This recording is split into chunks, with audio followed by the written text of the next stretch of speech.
drizzle and Brownsville, cloudy 61. Houston, partly sunny 58. Dallas, Fort Worth, cloudy 51. San Angelo, cloudy 57. Laredo, fog was reported 50. Amarillo, sunny 56. Once again at San Antonio, it was 48. The following message is transmitted at the request of the Texas Department of Public Safety. The Wise County Sheriff's Office is searching for Athena Strand, white, female, 7 years old, height 4 feet 0 inches, weight 65 pounds, blonde hair, blue eyes, last seen at 5:45 p.m. on November 30th, 2022, at 200 Block County Road 3573, Paradise, Texas.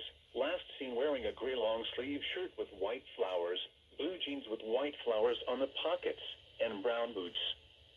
Has pierced ears, but no earrings and 2 red birthmarks on lower back. Law enforcement officials believe this child to be in grave or immediate danger. If you have any information regarding this abduction, call the Wise County Sheriff's Office at 9406-275-971. News media point of contact is Wise County Sheriff's Office at 9406-275-971. Your weather synopsis for South Central Texas.